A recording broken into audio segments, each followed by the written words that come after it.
오늘 우리에게 주신 말씀은 창세기 44장 18절에서 34절의 말씀입니다. 창세기 44장 18절에서 34절의 말씀을 우리 한 목소리로 합독하도록 하겠습니다. 창세기 44장 18절에서 34절의 말씀입니다. 같이 읽겠습니다. 유다가 그에게 가까이 가서 이르되 내 주여 원하건대 당신의 종에게 내 주의 귀에 한 말씀을 아뢰게 하소서. 주의 종에게 노하지 마소서. 주는 바로와 같이 시민이다. 이전에 내 주께서 종들에게 물으시되 너희는 아버지가 있느냐 아우가 있느냐 하시기에 우리가 내 주께 아뢰되 우리에게 아버지가 있으니 노인이요 또 그가 노년에 얻은 아들 청년이 있으니 그의 형은 죽고 그의 어머니가 남긴 것은 그뿐이므로 그의 아버지가 그를 사랑하느이다 하였더니 주께서 또 종들에게 이르되 그를 내게 데리고 내려와서 내가 그를 보게 하라 하시기로 우리가 내 주께 말씀드리기를 그 아이는 그 아버지를 떠나지 못할지니 떠나면 그의 아버지가 죽겠나이다. 주께서 또 주의 종들에게 말씀하시되 너희 막내 아우가 너희와 함께 내려오지 아니하면 너희가 다시 내 얼굴을 보지 못하리라 하시기로 우리가 주의 종 우리 아버지에게로 도로 올라가서 내 주의 말씀을 그에게 아뢰었나이다. 그 후에 우리 아버지가 다시 가서 곡물을 조금 사오라 하시기로 우리가 이르되 우리가 내려갈 수 없나이다. 우리 막내 아우가 함께 가면 내려가거니와 막내 아우가 우리와 함께 가지 아니하면 그 사람의 얼굴을 볼 수 없으니이다. 주의 종 우리 아버지가 우리에게 이르되 너희도 알거니와 내 아내가 내게 두 아들을 낳았으나 하나는 내게서 갔으므로 내가 말하기를 틀림없이 찢겨 죽었다 하고 내가 지금까지 그를 보지 못하거늘 너희가 이 아이도 내게서 데려가려고 하니 만일 재해가 그 몸에 미치면 나의 흰머리를 슬퍼하며 수월로 내려가게 하리라 하니 아버지의 생명과 그 아이의 생명이 서로 하나로 묶여 있거늘 이제 내가 주의 종 우리 아버지에게 돌아갈 때에 아이가 우리와 함께 가지 아니하면 아버지가 아버지의 없음을 보고 죽으리니 이같이 되면 종들이 주의 종 우리 아버지가 흰머리로 슬퍼하며 수월로 내려가게 함이니이다. 주의 종이 내 아버지에게 아이를 담보하기를 내가 이를 아버지께로 데리고 돌아오지 아니하면 영영이 아버지께 죄지음을 자리이다 하셨사오니 이제 주의 종으로 그 아이를 대신하여 머물러 있어 내 주의 종이 되게 하시고 그 아이는 그 형제들과 함께 올려 보내소서. 그 아이가 나와 함께 가지 아니하면 내가 어찌 내 아버지에게로 올라갈 수 있으리까? 두렵건대 재해가 내 아버지에게 미침을 보리이다. 아멘. 어제 말씀에 이어서 계속해서 이제 말씀을 전하면 이제 베냐민과 함께 성읍으로 다시 돌아갔다고 어저께 말씀을 마무리했는데요. 이제 형제들은 공포심에 사로잡혀서 다시 요셉 앞에 엎드렸습니다. 예상대로 요셉은 강력하게 추궁을 하죠. 뭐라고 하죠?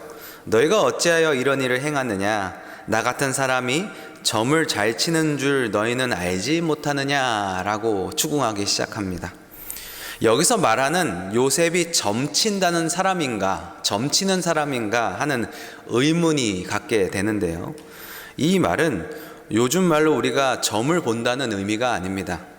무엇이든지 사람의 마음을 꿰뚫어 볼 수 있는 마음을 말하고 있는 것이죠. 이것이 하나님이 주신 은사일 수도 있고 아니면 지혜일 수도 있습니다.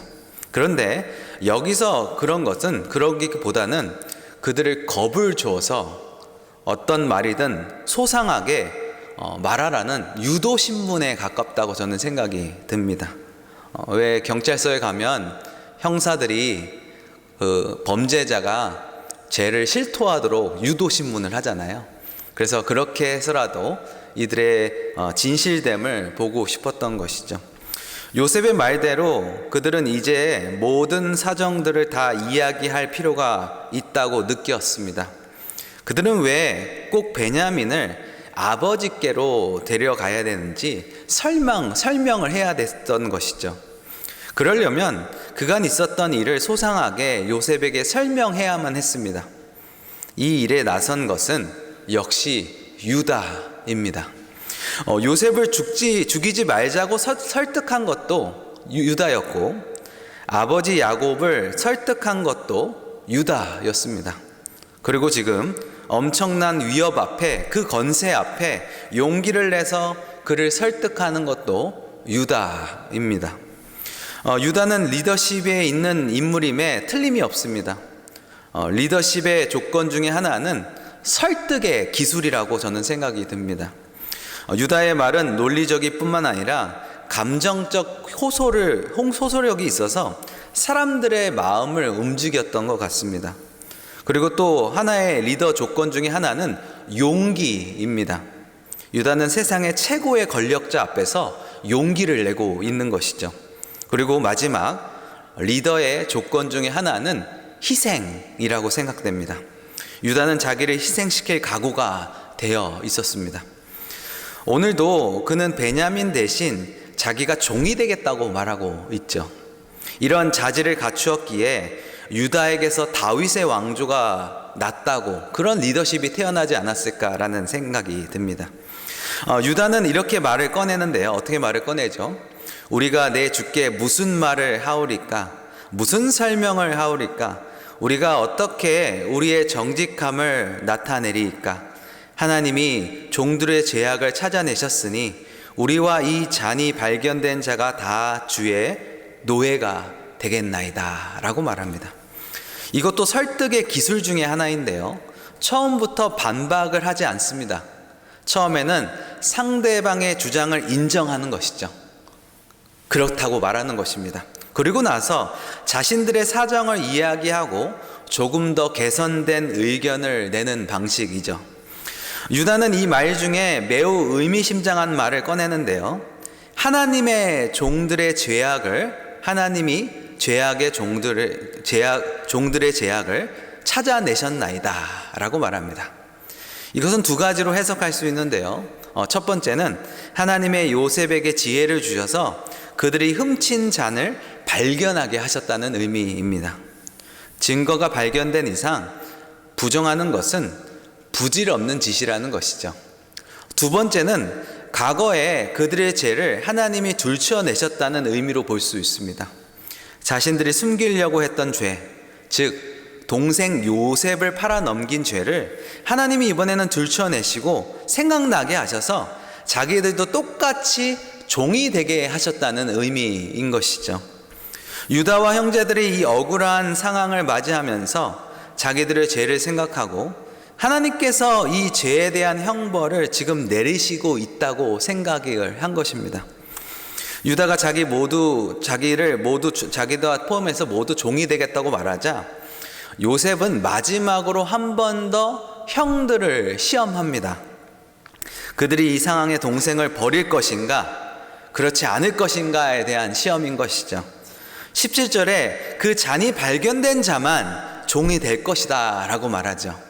베냐민만 종으로 남고 나머지 형제들은 집으로 돌아가도 좋다는 것이죠. 이 정도 했으면 여느 사람 같으면 더 이상 말을 못 붙일 것입니다. 요셉은 애굽의 왕과 같은 존재인데 왕의 말을 토를 다는 행동은 절대로 할 수 없는 행동이었습니다. 그렇게 했다간 바로 그 자리에서 죽임을 당할 수도 있었던 상태인 것이죠. 요셉도 그 사실을 알고 있었습니다. 이 살벌한 상황 속에서 이 형제들 가운데 형제들은 과연 어떤 선택을 할까요? 그러나 유다는 용기를 내서 다시 말하기 시작합니다. 18절인데요. 내 주여 원하건대 당신의 종에게 내 주의 귀에 한 말씀을 아뢰게 하소서. 주의 종에게 노하지 마소서. 주는 바로와 같으심이니이다. 이렇게 매우 공손하게 요셉을 설득하기 시작하는데요. 그는 노인 아버지 이야기와 노년에 얻은 두 아들 이야기, 그리고 한 명은 죽고 한 명만 남은 상태에서 베냐민마저 잃게 되면 아버지는 곧 죽게 될 거라는 말을 하는 것이죠. 늙은 아버지의 생명은 그 막내 아들 베냐민과 연결되어 있다고 말하고 있습니다. 30절과 31절을 보시죠. 아버지의 생명과 아이의 생명이 서로 하나로 묶여 있거늘 이제 내가 주의 종 우리 아버지에게 돌아갈 때 아이가 우리와 함께 가지 아니하면 아버지가 아이의 없음을 보고 죽으리니 이같이 되면 종들이 주의 종 우리 아버지가 흰머리로 슬퍼하며 수월로 내려가게 함이니이다. 설득할 때 아버지 어머니 이야기를 하면 이길 수가 없죠. 누구나 다 아버지 어머니가 있고 누구나 감정이입이 되기 때문입니다. 그러나 유다는 이 말은 단지 설득하기 위해서, 감정 호소를 하기 위해서 한 말이 아닙니다. 우리가 성경을 보면 그 사실이라는 것을 우리가 알 수 있죠. 설득에 있어서 무엇보다 가장 중요한 것은 진실됨입니다. 그 사람의 말이 진실로 느껴질 때 그 말이야말로 가장 설득력 있는 말이 되는 것입니다. 유다의 진심이 느껴진 것은 결정적으로 그 마지막 한 말에 있는데요. 우리 33절과 34절을 보시겠습니다. 이제 주의 종으로 그 아이를 대신하여 머물러 있어 내 주의 종이 되게 하시고 그 아이는 그의 형제와 함께 올려 보내소서. 34절 계속 읽겠습니다. 그 아이가 나와 함께 가지 아니하면 내가 어찌 내 아버지께로 올라갈 수 있으리까? 두렵건대 죄가 내 아버지에게 미침을 보리이다. 그 말의 진심은 그 말이 진실된 것을 지키기 위해서 자기가 기꺼이 희생하겠다는 것에 있습니다. 그 말 때문에 자기가 죽을 수 있다면 그 말은 진실된 말이라는 것이죠. 자기가 한 말이 거짓이라면 그 거짓 때문에 희생하는 일을 할 사람은 아무도 없기 때문입니다.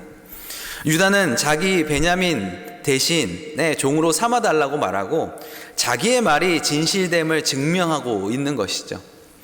이 정도 되면 이제 요셉은 확인할 것을 다 확인한 것 같습니다. 아버지의 고통과 형제들의 고통이, 그리고 그 진실이 그 마음속에 그대로 전달되었기 때문인 것이죠. 오늘 유다가 설득하는 마음을 들으면서 성경에서도 우리를 위해서 자기를 기꺼이 희생하신 한 분이 계시다는 것을 다시 한번 생각하게 됩니다. 성경에서 그분은 이렇게 말씀하시는데요. 이사야서 53장 11절과 12절을 여러분께 읽어드리겠습니다.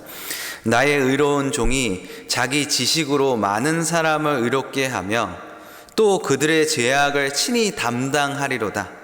이는 그가 자기 영혼을 버려 사망에 이르게 하며 범죄자 중에 하나로 헤아림을 받았음이니라. 그러나 그가 많은 사람의 죄를 담당하며 범죄자를 위하여 기도하였느니라. 그분은 그 말씀을 지키기 위해 이 땅에 오셨죠. 또 말씀대로 죽으셨습니다. 자기의 말을 위해서 죽을 수 있다면 우리는 그 말이 진실된 것으로 생각해야 되는 것이죠. 아니요, 충분합니다. 그 말이 무엇입니까? 그분께서 뭐라고 말씀하시죠? 우리를 사랑하신다고 말씀하십니다. 우리를 구원하시겠다고 말씀하십니다. 그것을 위해 죽으시겠다고 말씀하고 계십니다. 우리를 사랑하시기 때문에, 그 고백 때문에 실제로 죽으셨다면 우리는 그분의 사랑의 고백을 진실된 것으로 받아들여야 되지 않을까요? 주님의 말씀에 당연히 우리는 설득돼야 되는 것이죠. 오늘 말씀을 생각하시면서 우리도 이런 진실한 가정, 진실한 공동체가 되시길 주님의 이름으로 축원해 드리면서 오늘 말씀을 마치겠습니다. 기도하겠습니다. 주님 감사합니다. 주님 그렇게 하셨듯이, 그리고 유다가 그렇게 했듯이 우리도 진실한 말을 하고 진실한 삶을 살 수 있도록 은혜를 베풀어 주옵소서. 진실을 말하게 하시고 또 그 말대로 살아가게 하여 주옵소서. 유다처럼 용기 있게 하시고 자기를 희생할 수 있게 하시며 중요한 문제를 해결하기 위한 설득의 지혜를 우리에게 허락하여 주옵소서. 무엇보다 진실함으로 제가 믿고 있는 주 예수 그리스도를 전하는 우리가 될 수 있도록 은혜와 은총을 우리에게 베풀어 주시옵소서. 감사드렸고 예수님의 이름으로 기도합니다. 아멘.